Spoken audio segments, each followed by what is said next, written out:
Eu quero convidá-la a abrir a sua Bíblia na Epístola do Apóstolo Paulo aos Tessalonicenses. Hoje pela manhã nós lemos o capítulo 1. Agora nós leremos apenas um pequeno trecho do capítulo 5. Então mantenha a sua Bíblia aberta na primeira Epístola de Paulo aos Tessalonicenses. E agora, se você puder curvar a sua fronte, vamos falar com Deus mais uma vez e suplicar que Ele fale a nós todos nesta noite por meio da palavra dEle. Senhor, nós cremos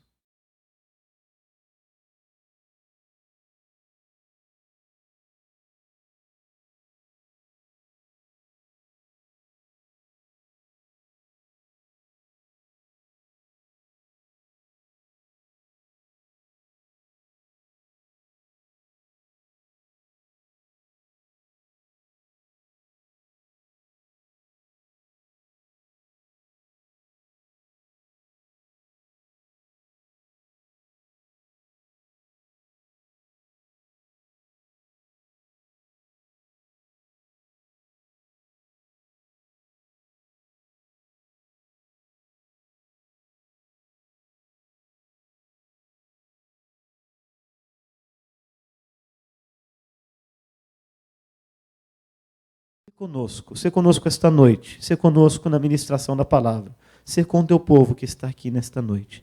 Em nome de nosso Salvador Jesus. Amém. Amém. Irmãos, hoje nós, aqueles que estavam pela manhã se lembram, lemos o primeiro capítulo da Epístola de Paulo aos Tessalonicenses. Esta epístola é uma das mais antigas de todo o Novo Testamento. O apóstolo Paulo escreveu esta carta para uma igreja que tinha sido fundada há pouco tempo. Assim, portanto, uma igreja jovem. A história de como Paulo escreve essa carta se deu mais ou menos assim. Ele sai da Ásia na sua segunda viagem missionária e por um aviso de Deus, uma chamada divina num sonho, ele vai à Europa. Chega na cidade de Filipos e depois de passar ali por maus bocados, tendo sido açoitado em praça pública, tendo sido preso, ele segue viagem passando por mais 2 cidades até chegarem finalmente em Tessalônica. Ali, ele prega o evangelho. Ele, Silas, Timóteo, alguns dos seus companheiros, anunciam o evangelho, que era precisamente o que ele fazia nas demais cidades onde ia também. Fala de Jesus Cristo, fala de Jesus o Salvador, primeiro aos judeus e também aos gentios. E ele dá conta, logo no primeiro capítulo, que o efeito de sua pregação, da anunciação do evangelho que ele levou consigo quando chegou ali em Tessalônica, foi de muitas conversões, a ponto de, logo cedo, uma comunidade se formar ali em torno do ensino dele, da pregação do evangelho. Muitas pessoas foram salvas, foram convertidas, abandonaram seus velhos hábitos, abandonaram seus pecados, abandonaram sua forma de viver assim, antiga, que era caracterizada por pecados grosseiros, inclusive pecados de idolatria. Ele diz, lá no capítulo 1, verso 9, que eles abandonaram os seus ídolos. Hoje, destaquei que abandonar os ídolos significa algo muito essencial no coração de alguém, porque o ídolo representa aquelas crenças mais profundas que a pessoa tem, os seus afetos, suas emoções, suas expectativas, seu estilo de vida, seus valores estão conectados com aquilo que a pessoa crê. E quando chegou o evangelho ali, proclamado pela boca do apóstolo Paulo, aquelas pessoas deixaram esse estilo de vida, que era também marcado por pecados grosseiros, conforme inclusive a gente vê no capítulo 4. Por pecados, maus hábitos. E abraçaram a fé. Abraçaram a fé com muito entusiasmo. Com alegria.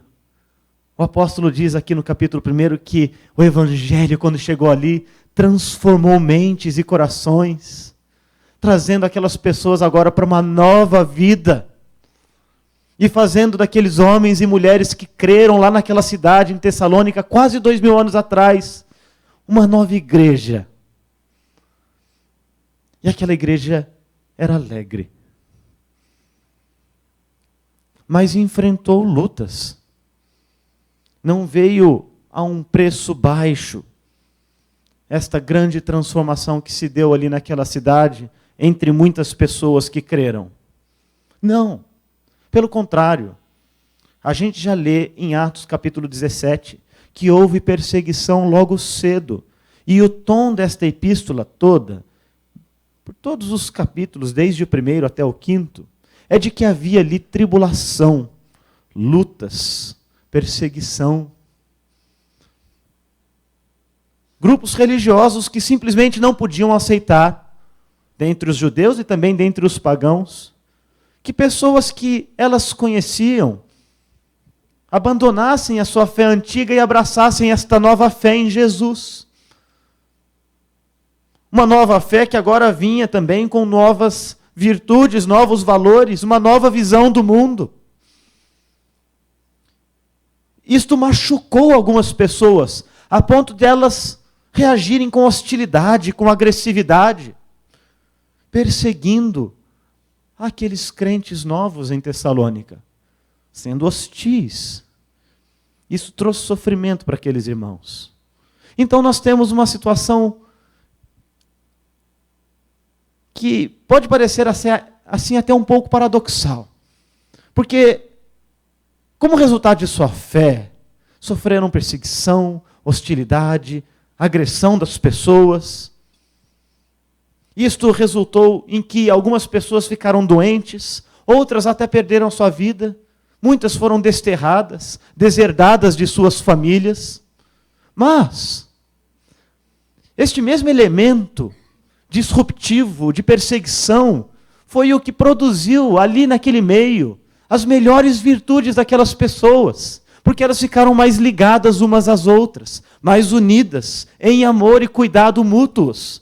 A sua fé foi fortalecida, e o apóstolo Paulo diz no capítulo 1 que era operosa, produzia bons frutos, o amor era abnegado, as pessoas cuidavam umas das outras, ajudando-se mutuamente. Eles tinham uma esperança firme, olhando agora para o futuro e para Cristo. Era assim essa igreja lá em Tessalônica. O apóstolo Paulo escreve a esses irmãos. E ele, então, exalta estes dons que Deus distribuiu ali entre eles, com muita gratidão e alegria pela vida daqueles irmãos, dizendo que isto era a qualidade de uma igreja genuinamente cristã, uma igreja em Deus, pela obra de Cristo, ele diz logo no primeiro versículo do capítulo 1 desta epístola. Então ele oferece algumas instruções importantes de como esta igreja, que agora passou por essa transformação de caráter, de mente, de coração, deve viver. Porque é assim com a gente também. Nós somos chamados das trevas para a luz, como leu na epístola do apóstolo Pedro, nosso irmão. Há uma transformação que ocorre em nossas vidas. Em alguns casos, talvez no caso de muitos irmãos, uma transformação assim muito radical. Talvez no caso de outros que nasceram já na fé cristã, não tenha havido assim grandes mudanças, mas houve aquela mudança vital de mente e de coração que te levou agora para Cristo em fé. E uma vez que isto acontece, nós somos exortados a viver uma vida comunitária marcada pela santidade. O apóstolo vai dizer no capítulo 4 que esta é a vontade de Deus para a igreja. Ele diz a vossa santificação. E a santificação, então, é aquele processo de vida que será marcado por mortificação dos velhos hábitos e pecados que a gente aos poucos vai abandonando pela graça do Espírito de Deus, de um lado, e do outro lado assimilando aquelas virtudes e dons que o próprio Senhor nos concede. E é esta, então, assim, a tônica desta esta até que a gente chega aqui neste capítulo 5, nós leremos alguns versículos, porque aqui o apóstolo Paulo agora, uma vez estabelecida a realidade desta transformação que o Evangelho trouxe, passa a oferecer orientações para a vida da igreja. Eu gostaria de compartilhar um pouco de algumas dessas orientações. Esta igreja celebra 54 anos de vida. Há muita história aqui. História que eu nem conheço. Os irmãos sabem. Alguns de vocês, eu soube, estão aqui desde 1962, quando essa igreja foi fundada. Poucos, mas estão. E viram muitas coisas acontecendo. Tantos outros estão aqui, talvez há 40 anos, alguns há 30. Certamente há aqui pessoas que estão há 20 anos nesta comunidade. 15, 10 anos e alguns minutos. Porque eu vi aqui que chegam novos irmãos para juntar-se a essa igreja. O que significa então que essa igreja tem essa história, uma trajetória de vida comunitária. E há nesta epístola então orientações que foram dadas para uma jovem igreja que se formava. O apóstolo Paulo, lá da cidade de Corinto, escreve com o coração ardendo de saudades, desejoso de ver aquelas pessoas novamente. Estas orientações. Que orientações são essas que o apóstolo dá a esta jovem igreja e que deveriam marcar então aquilo que eu vou chamar hoje a vida da igreja? Vamos ver algumas delas. Capítulo 5, verso 12. Agora vos rogamos, irmãos, que acateis com apreço os que trabalham entre vós e os que vos presidem no Senhor e vos admoestam, e que os tenhais com amor em máxima consideração por causa do trabalho que realizam. Vivei em paz uns com os outros. Muito bem, vamos encerrar por aqui por um instante. Considerar estas palavras do apóstolo. Ele agora, a partir do verso 12 aqui, vai oferecer várias recomendações para a igreja. São várias atitudes que os membros daquela igreja deveriam ter na sua vida comunitária em igreja. E logo, na sua primeira recomendação, ele dirá àqueles irmãos que devem desfrutar de um relacionamento de amor, de obediência santa àqueles que no meio da própria congregação foram chamados por Deus para pastoreá-la. Note esta palavra que o apóstolo usa aqui, rogo-vos, rogamos, irmãos. Essa palavra significa algo que é muito prático. É um pedido que alguém faz para que alguém faça alguma coisa concreta. Mas há um sentido aqui de intensidade nesta palavra. É comum que ela seja usada em exortações. É um pedido forte. Em outras passagens, ela também pode ser traduzida como imploro-vos. Eu peço enfaticamente. Eu rogo a vocês. Note, há um sentido de intensidade e urgência nesta palavra do apóstolo, agora dirigida àquela igreja lá em Tessalônica. Sabe o que ele está dizendo com isso? O que eu tenho para pedir em seguida é algo grande. É algo que eu, apóstolo Paulo, considero importante. E eu quero que vocês todos atentem para isto. Daí a intensidade da expressão rogo-vos. É grande. E tem um aspecto assim, imperativo, de comando. Façam isto. Vocês estão debaixo da obrigação e do dever de atender esta palavra. É o que isto implica. Rogo-vos. Atentem. Façam isso. Irmãos. Mais uma vez esta palavra tão importante.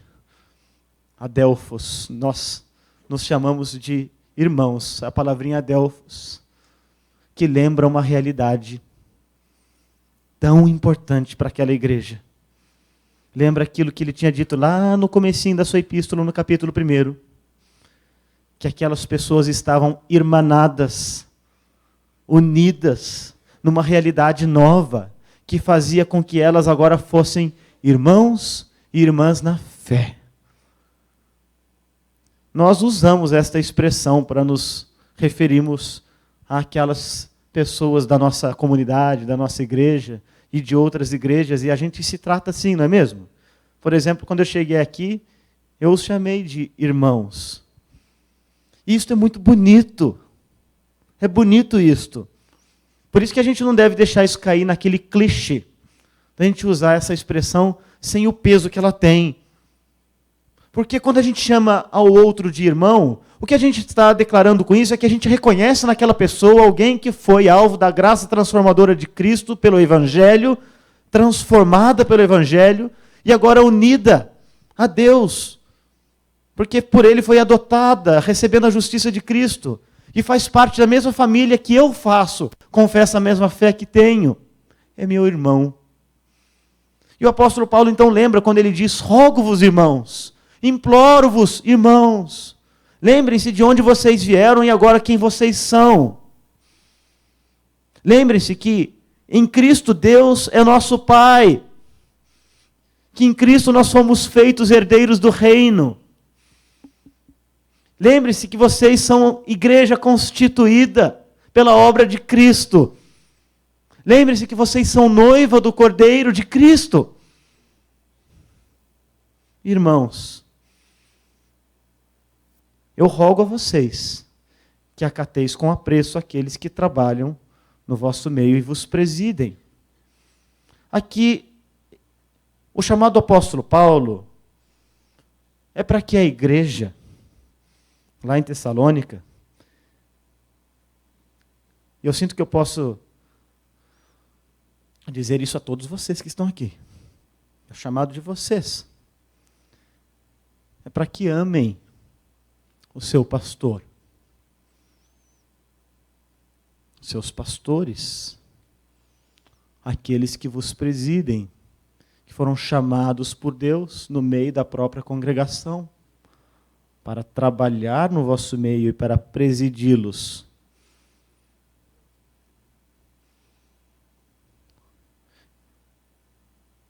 O apóstolo Paulo fala do trabalho pastoral aqui. Note, é uma jovem igreja. E ele já vê aqui a necessidade de instruir esta igreja a acolher com apreço, amorosamente, o ensino daqueles que foram levantados por Deus para servir a igreja. Ele usa a expressão presidir. Esta expressão é usada em outras passagens bíblicas para referir-se ao trabalho que o pastor faz no meio da congregação de conduzir o rebanho, de liderar, de ir à frente, inclusive enfrentando os perigos, apontando o caminho, apontando a direção, tendo uma visão mais privilegiada dos campos que estão à frente, alertando para os perigos. É apontar caminho e a trabalhar. O apóstolo fala que esses líderes que devem ser acatados trabalham, carregam fardos, carregam uma carga. Lá na epístola aos Hebreus, é dito que estes que são chamados para conduzir o rebanho de Cristo têm sobre si a responsabilidade de velar pela alma das pessoas. Isto não é coisa pequena, é um fardo grande e uma responsabilidade enorme, que é cuidar da alma de cada pessoa que Deus traz para aquela comunidade. Este é o trabalho pastoral. E por isso, os apóstolos entenderam que era necessário que tivessem tempo para as orações e para o estudo da palavra, a fim de que pelas orações pudessem ser abençoados por Deus e ter mais comunhão com Ele, conhecer mais a Deus e a sua palavra e ensinar ao povo. O texto de Hebreus chama esses homens que presidem sobre a igreja de guias. E chama a igreja a uma obediência e submissão santas. não cega, mas santa, acolhendo a palavra que eles têm, porque, como nós lemos aqui no verso 12, eles são chamados para admoestar a igreja.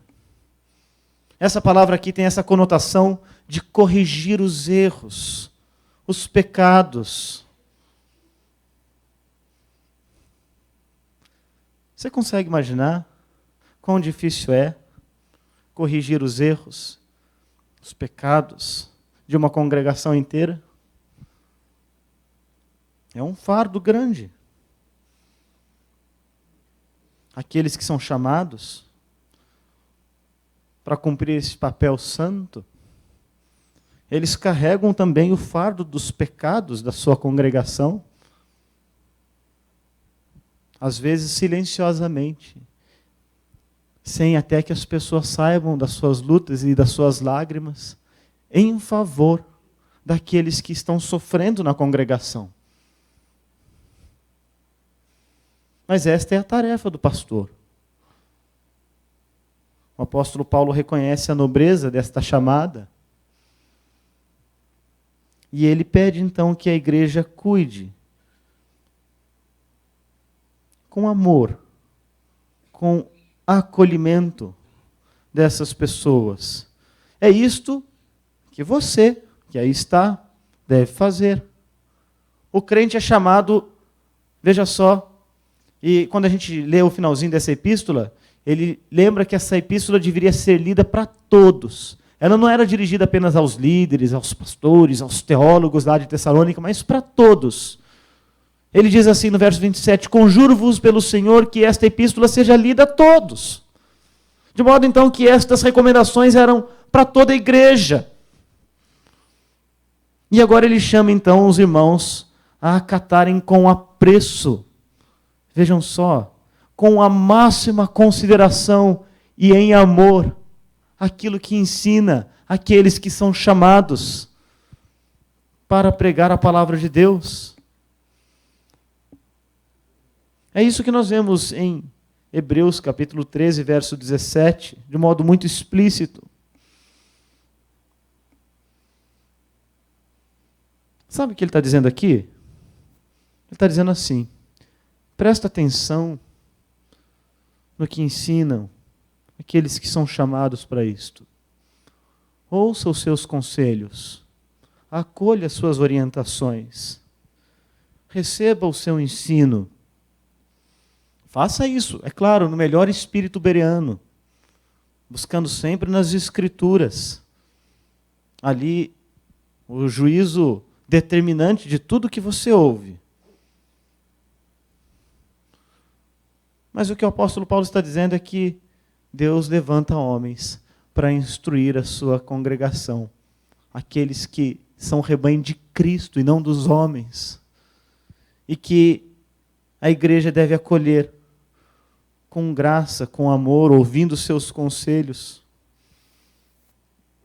Você já viu, por exemplo, quando num ambiente onde muitas pessoas falam ao mesmo tempo, se levanta um no meio daquele burburinho, e quando ele começa a falar, as pessoas silenciam num gesto de respeito, reverência? Esse tipo de respeito aqui é o que o apóstolo Paulo pede. Roga às igrejas, a igreja aqui em Tessalônica que tenham. Sabe por quê?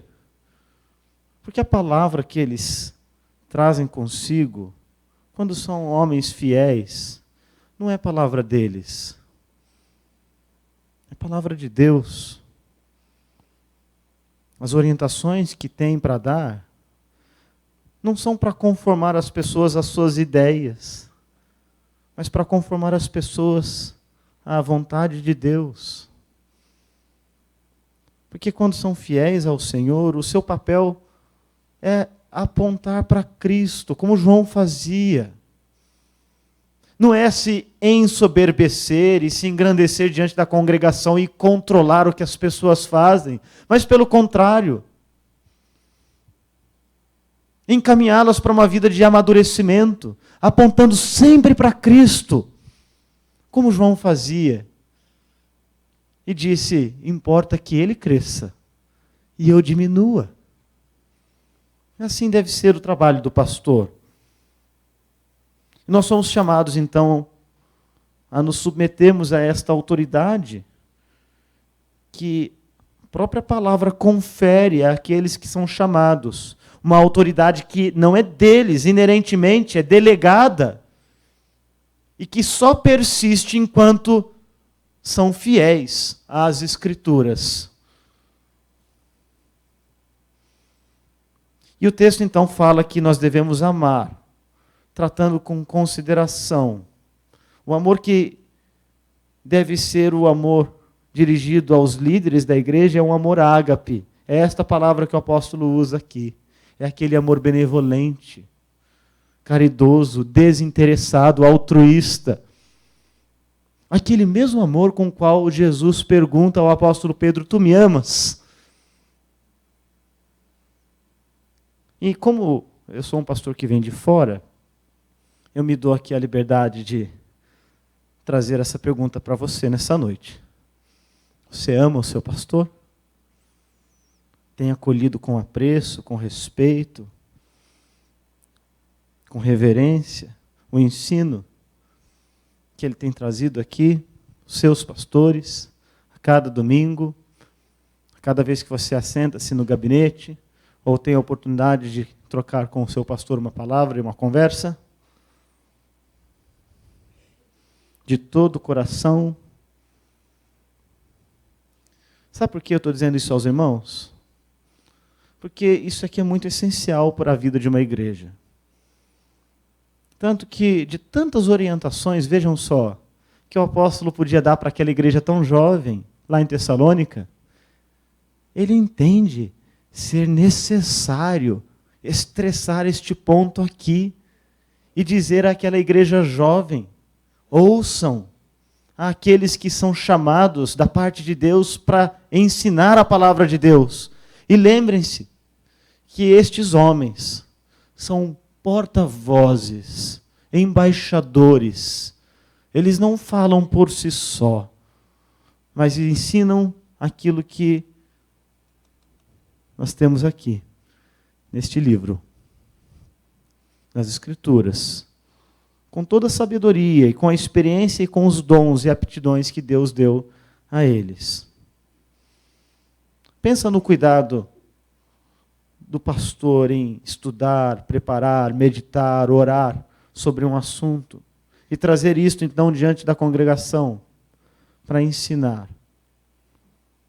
Há muito trabalho envolvido no pastorear um rebanho. Nem sempre nós somos gratos, não é mesmo? Nem sempre nós somos sensíveis e atentos às necessidades e até aos limites que aqueles que são chamados por Deus têm. Mas aqui nós temos uma lembrança solene. Aliás, mais do que isso, um comando solene do apóstolo para exercermos este amor acolhedor para com aqueles que são chamados. E eu quero agora prosseguir no texto. Veja o verso 14. Exortamo-vos também, irmãos, a que admoesteis os insubmissos, consoleis os desanimados e ampareis os fracos e sejais longânimos para com todos. Evitai que alguém retribua a outrem mal por mal. Pelo contrário, segui sempre o bem entre vós e para com todos. Muito bem. A gente vai encerrar nossa consideração hoje nesses dois versos 14 e 15. Quem sabe por uma outra oportunidade a gente pensa nos demais versos que têm orientações também muito bonitas para a gente. Mas aqui o apóstolo ele prossegue agora.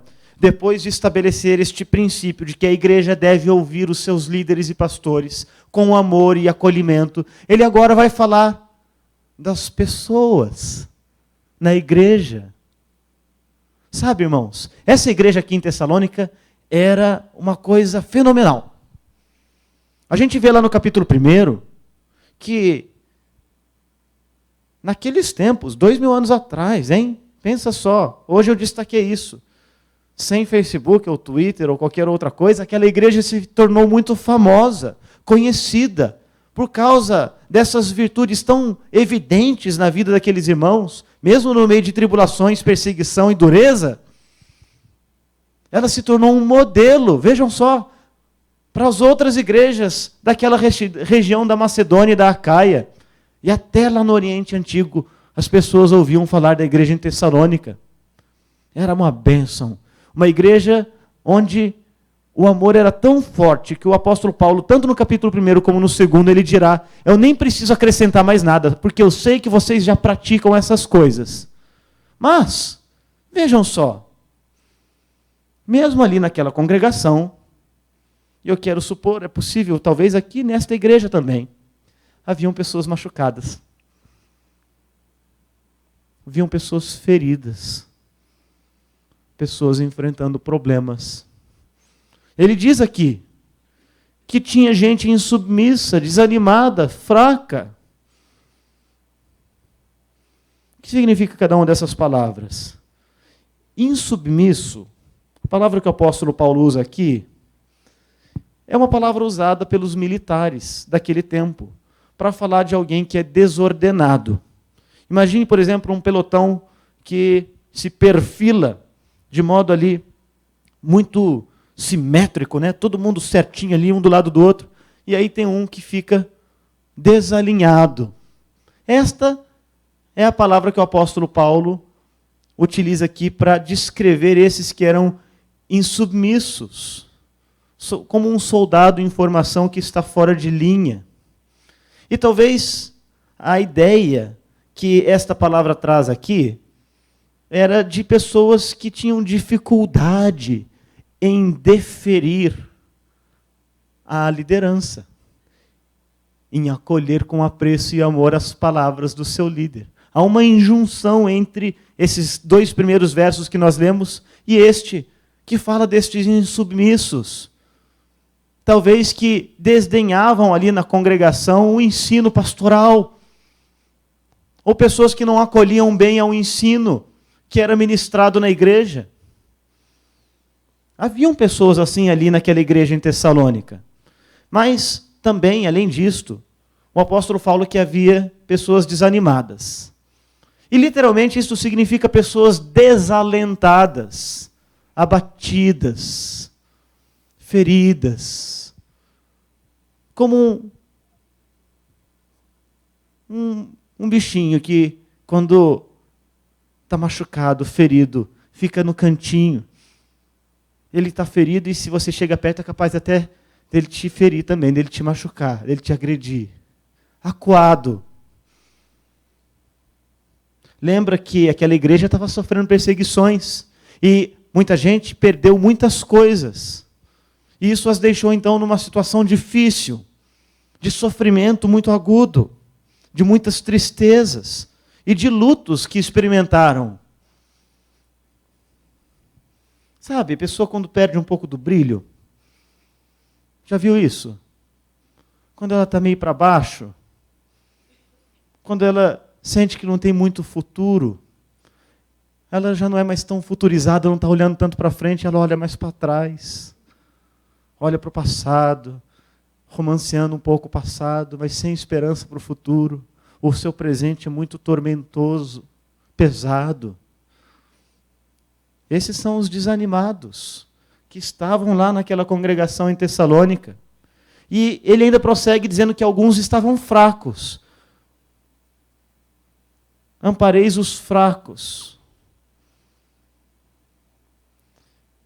E aqui esta palavra pode referir-se a alguém que estava enfraquecido fisicamente mesmo, por alguma enfermidade, mas, todavia, o que parece é que eram pessoas que estavam lutando com pecados. Até o capítulo 4 nos indica que alguns lutavam com pecados, inclusive no campo da sexualidade. E é possível então que esses fracos são aqueles que estavam sucumbindo à força das tentações do pecado, afastando-se assim de Deus. E essas pessoas estavam ali na igreja. Então o que nós temos aqui é um retrato muito realista de um ajuntamento de homens e mulheres salvos, sim.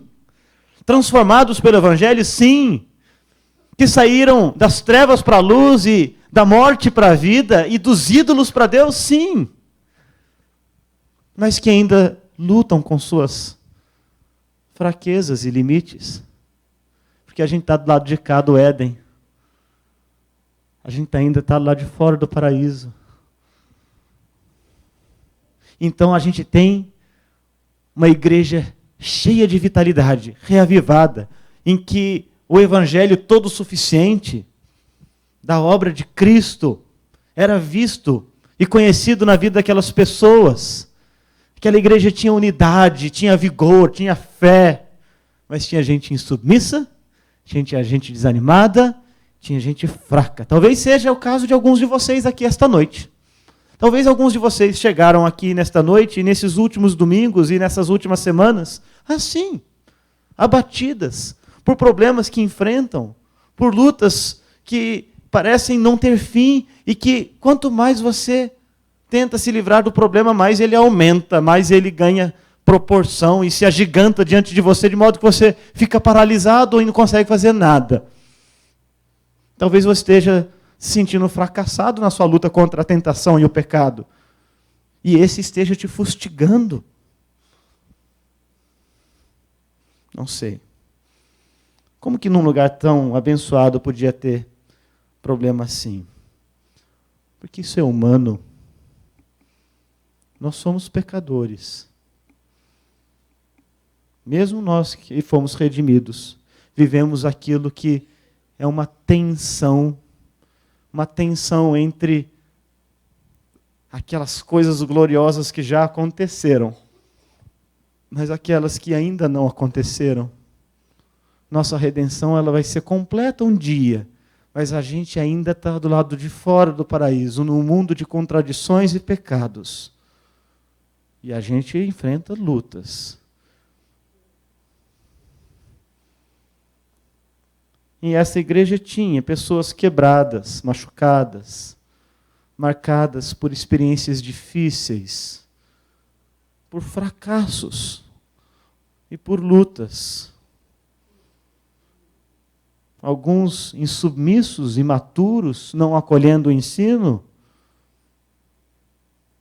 Outros na tristeza e no abatimento da falta de esperança, por causa das lutas e sofrimento, e outros com a sua fraqueza, na luta contra o pecado? Será que será um privilégio só dos Tessalonicenses? Note que o apóstolo faz recomendações sobre como cuidar de pessoas que lutam. Eu quero que você atente para isto. Note que ele chama a igreja, os adelfos, ele roga aquelas pessoas a que cuidem daqueles na congregação que passam por lutas. Veja, verso 14, exortamo-vos também, irmãos, mais uma vez ele lembra a realidade da irmandade que nós temos em Cristo, a que admoesteis os insubmissos. A palavra que ele usa aqui para admoestar é colocar-se ao lado.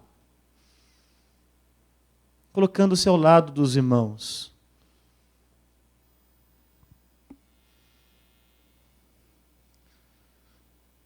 Sabe o que é colocar-se ao lado? É adverti-los, é avisá-los, é corrigi-los. O pastor faz isso, como nós vimos no verso 12 e 13. Mas a igreja faz isto também.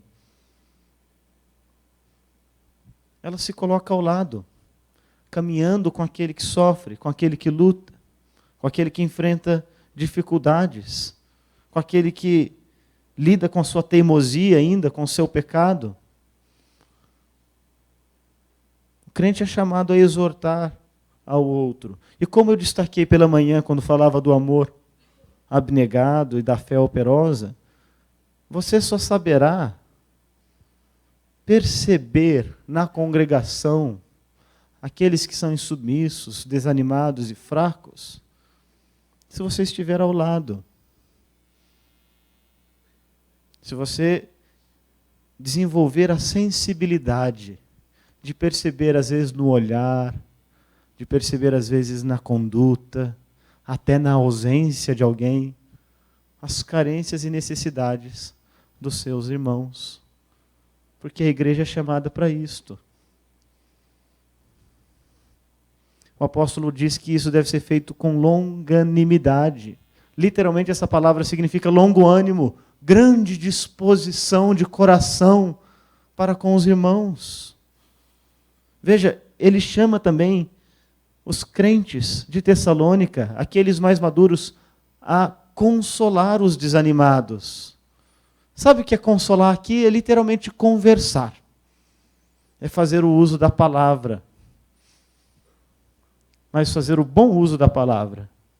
Os amigos de Jó viram o seu sofrimento e usaram a palavra, mas de uma maneira mais destrutiva, mais massacrante, não edificante. O sábio diz no provérbio que a morte e a vida estão no poder da língua e que quem bem a utiliza come do seu fruto. Você quer aprender a falar com as pessoas que precisam de consolo? Às vezes a gente vê a pessoa sofrendo e não sabe muito bem o que dizer. Mas o livro de sabedoria nos ensina isso, alguns conselhos dos provérbios, que dizem, a boca dos justos é manancial da vida. Os lábios dos justos sabem o que agrada. A língua serena é a árvore da vida. O homem se alegra em dar resposta adequada, e a palavra a seu tempo quão boa é. Palavras agradáveis são como favo de mel, doces para a alma e medicina para o corpo. O sentido de consolo aqui, aos abatidos, é esse tipo de palavra. Essa palavra que edifica, que auxilia. E às vezes, o silêncio. Como o sábio diz lá no livro de Eclesiastes, que há tempo de fazer silêncio, mas colocar-se ao lado daquele que sofre, daquele que padece. E ainda, o apóstolo chama os irmãos a ampararem. Amparar é literalmente servir de muleta, de suporte. Aliás, quando na Escritura a gente lê suportais uns aos outros, hoje a gente empresta uma conotação diferente para a palavra suportar. Suportar não é só tolerar alguém, não suporto fulano. Não é? Não é isso. Suportar é servir de suporte, de amparo. Uma palavra bem mais bonita do que o que a gente faz ela significar às vezes. E aqui ele chama então os crentes mais maduros lá daquela congregação a servir de amparo àqueles que estão fracos na sua luta contra o pecado, na sua luta contra as tentações. E como é que serviremos de amparo se não estivermos próximos? Literalmente, amparo aqui é quando uma coisa está caindo e você segura. Ampareis os fracos. O apóstolo exorta a igreja a fazer aqui. Lembra que Jesus chama os fracos e oprimidos para junto de si, cansados e sobrecarregados? Como tem sido a sua atitude àquele que é fraco na fé? Com aquele que está abatido, desanimado?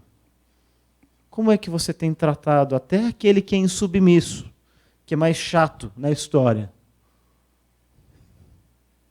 Note que Paulo chama a igreja toda aqui à longanimidade. Sabe por quê? Porque quem está insubmisso, quem está abatido e quem está fraco, às vezes nem se dá conta disso. E nem sempre é grato. Nem sempre acolhe bem o cuidado que a gente ministra. Por isso que ele chama a igreja a ser longânima, a ter paciência, a ter um coração disposto a cuidar daquelas pessoas. E sabe o que mais? Pode ser que amanhã ou depois nós mesmos sejamos os fracos, os abatidos, os desanimados, os insubmissos na igreja.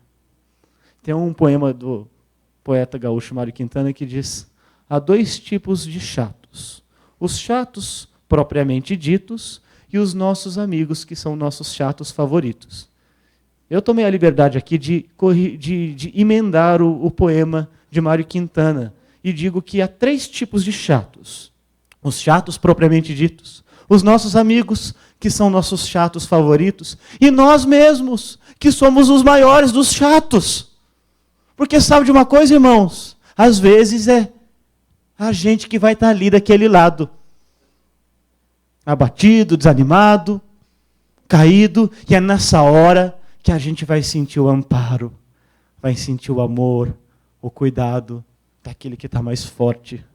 Porque a igreja é isso. Agora você consegue imaginar? Gente que veio do paganismo, gente que veio do judaísmo, esse povo que tinha mentes e valores diferentes, agora tem um valor só, são um só em Cristo, e eles se ajudam mutuamente. E o apóstolo está chamando a igreja a fazer isto. Isso é fé cristã, isso é igreja cristã. Nenhum outro tipo de ajuntamento na terra faz esse tipo de coisa. E você é chamado para isso. Responsabilidade sua. Não olha para o lado, não. Ah, que bom, porque o fulano nunca faz isso. Não pensa no fulano que não faz isso. Considera que essa palavra do apóstolo aqui para a igreja é uma palavra para você. Como que eu lido com isso? Como que eu lido com isso? Qual a minha atitude, a minha postura? Como foi que Jesus lidou com os seus discípulos? Os evangelhos, em grande medida, são uma parábola do fracasso dos discípulos. Eles não sabiam quem era Jesus, eles não entendiam o ensinamento dele, eles tinham uma postura, às vezes, imatura, querendo que ele mandasse fogo do céu para destruir uma cidade. Um queria sentar do lado direito, outro queria sentar do lado esquerdo. Eles queriam reinar com Cristo. Eles não entenderam que Jesus precisava morrer numa cruz. E depois, quando ele morreu mesmo, eles fugiram. Note que o cuidado de Jesus para com aquelas pessoas envolveu tudo isso que a gente leu aqui. Amparo, longanimidade, consolo, admoestação, para ganhar aquelas pessoas. E mais tarde esses discípulos aí, esses mesmos apóstolos, se tornaram nos campeões da fé cristã, todos martirizados, e transtornaram o mundo. Como é dito a respeito de Paulo lá no capítulo 17. Então lembre-se que a gente ainda está do lado de cada eternidade. A gente ainda está do lado de fora do Éden. A gente ainda aguarda a redenção final, como Paulo ensina em Romanos capítulo 8. A gente ainda está sujeito a pecados e erros e contradições e faltas e fraquezas. Por isso, a gente deve exercer essa paciência amorosa e cuidadosa para com os nossos irmãos, porque isto é a sabedoria da cruz.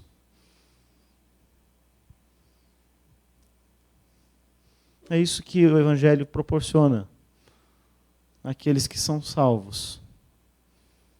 Então, meus irmãos, eu quero concluir aqui, oferecendo aos irmãos, nos seus 54 anos de vida de igreja, esses conselhos que o apóstolo deu, tão práticos, tão simples, àquela igreja jovem lá em Tessalônica.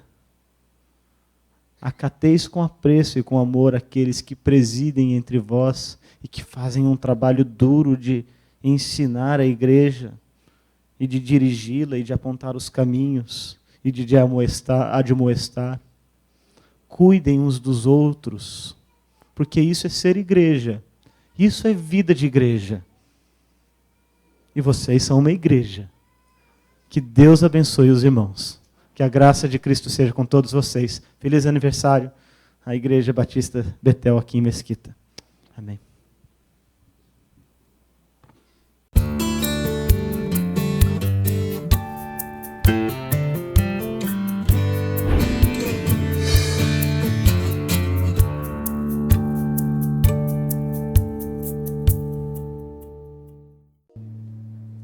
Tu és fiel, Senhor,